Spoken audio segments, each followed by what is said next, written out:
I remember that clearly because I was sort of looking after Dave, wasn't I? And you come down the gym in Paddington, the 12-3's gym in Paddington. Never sparred 6 rounds before in my life That either. was not. I'll tell you my takeaway from that was... There was a show in November. I brought 500 people down from Essex and my rugby team to the Lemon Grove. Eddie knows about the Lemon Grove. He said he got chinned in the Lemon Grove or something. And it was just great memories, mate. And that was all I was doing it for. It was good fun. And then I got the chance to spar Dave and Joe Joyce. I was like, this is my dream come true. I'm a boxing fan and I'm sparring these guys. So hold on. Yeah. So you that was an amateur fight. Yeah, so November 2018. So and you're representing what club? Exeter Uni Amateur Boxing Club. Okay. So it's an England boxing amateur boxing club, and I sparred I fought a boy called Milton, big old unit from Portsmouth University, and I just done it for a bit of fitness really from a boxing and just to have one more role. I had 6 junior fights before I was 14, 15 years old, but I hadn't boxed since then. Yeah. And I knocked him out in the first round. Everyone went crazy. It was great, and I thought I can. And then it just rolled into other things. Kept training, kept doing a bit when I came back here with Jamie Williams at Legends Gym. And one thing after the other. And then I think Dave was the first one I sparred before Joyce even. And then I sparred Joyce a month or 2 later. And it was great memories and great things to say. Look, listen, I never thought I was going to be a professional boxer. Yeah, that's what I mean. I just thought this is great things to say to my mates and to my kids when I grow up. I sparred Joe Joyce, I sparred Dave Allen. I boxed once at university, sold a few hundred tickets. I never thought it'd end up here.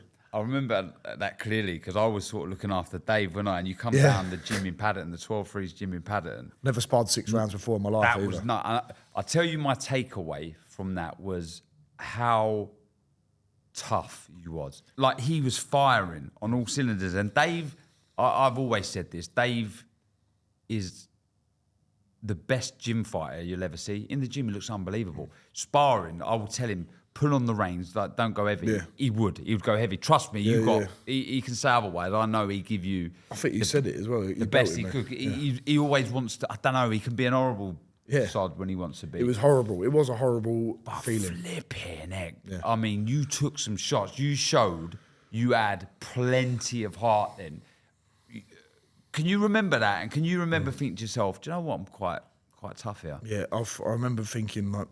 When you first, I shook Dave's hand when we got into above. Was it the Paddington gym? That's it, yeah. And it was like the deadest handshake. I knew he didn't really want to be there.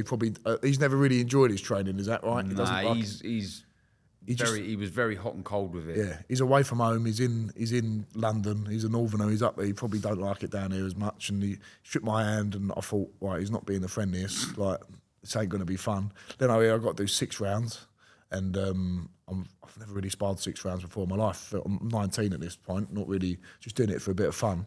And just the body shots, just whacking me to the body. I've never really, I don't know how to stand up properly. I'm just standing square on like this. I'm a rugby player, like a complete rugby player. I don't think I'd had that one amateur fight, senior one at that point. And it's just belting me, walking across the ring. And I just thought, this time is the slowest moving time in the history of the world. Longest 18 minutes. But I got out the ring and I thought, I didn't go down. I didn't give up. I gave him a few shots back. Like, I don't know if they affected him, but I was trying to throw back. I weren't just shelling up. And I thought, I can do something here because I've just gone with him and he's fighting Lucas Brown at the weekend. He's headlining the O2. I might never get to that level, but I might be able to have a few fights and see what happens. So at that point, then you thought, I've got the ball. You always believe you have, but I think you have to sometimes have the physical moments to then confirm it to yourself, you know? Because you've got to tick the boxes. So had you thought about turning pro before then? No. Not at all. But what about after that?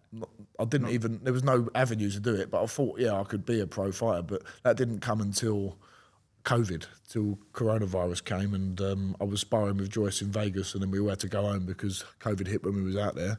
And then we had a few weeks of a lull, and then Adam and Sam from S-Jam, they both just rang me up and said, look, why not just give it a go and let's turn pro? You're not going to go and do any of your career options that you had planned after university because you're working with your dad on the van.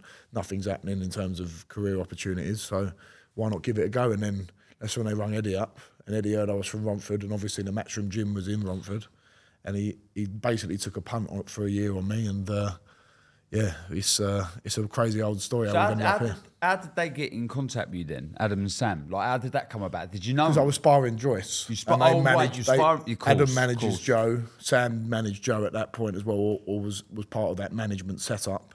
And yeah, they liked what they saw. I went to Vegas. I think when I went to Vegas the first time, it was literally a few months after we'd sparred with Dave at the Paddington gym, and I sparred an American heavyweight over there. Sparred Joyce, and they just liked the way I just had a bit of balls about me, really. Johnny, remind me. So, how did Sam and Adam get in contact with you? Well, I actually messaged Sam Jones when he was saying need sparring for Joe Joyce. I was at university at the time at my end of year boxing awards dinner at the amateur boxing club in Exeter, and I texted him and said I'll do some rounds. I've had 1 or 2. I think I had at that point it was 2 because it was the next year. I'd had 2 senior fights, and I said look, I'll give you a couple of rounds, 3 rounds in and out, and I went and sparred him with Adam Booth at the time. And yeah, so I just got into contact with him. They used me as a little bit of an anchor man for a while, and then they said, "Do you want to come out to Vegas?" After a few months, and I thought, "This is mental. I'm a uni student. I've got to do my dissertation." I rang my mum up and said, "Mum, they want me to go to Vegas. I've got to do my dissertation. I don't know how I'm going to do it." So I was sparring Joe over there, and then when we come back, I'll do my dissertation and finish that off when I was in the camp in Vegas, and then COVID obviously happened. We come back, and then I have to start helping my dad's business, selling the meat on the van, till God, all just irregular hours, just terrible. And then finish my dissertation after that, and then train at 4 or 5 in the morning, wake up at 10 in the next morning, and then do it all again till 3, 4 in the morning the next day. It was just the most stupid hours we've ever done, but we had to do it to keep some cash flow going from my dad's business. Yeah. But we look back on it, it was tough, but they were good memories as well at the same time. So it was great to, everything happened at once. It's happened really quickly. It just all happened within a space of a year. Our life just changed completely. It was just completely different trajectory, completely. I was training to be a barrister, that's what I wanted to do. And then we've ended up here. Well, at one point I was just loading mincemeat onto a van, and I thought, I can't be doing this my whole life. So I thought I'd change to have a go at the boxing. So at that point then, they've reached out to Eddie. He's give a punt on you because you're from Romford, blah, blah, He's blah. heard I sold the tickets. He saw the video at Exeter Uni when I was selling the tickets and stuff, and they've shown him a few clips of amateur fights. So yeah, he took a punt really on Sam and Adam's word, really. And then how did the link up with Mark Tibbs happen? That was managers again. They said, look, I knew Mark was from my local area, and they said he's just come off of training Dillian White. Why don't you go and see what he's about? And I had 1 session with Mark, and we just gelled and connected straight away. Up Origin Gym in Raynham, it was brilliant, and it's been with him ever since. The Romford ball was born.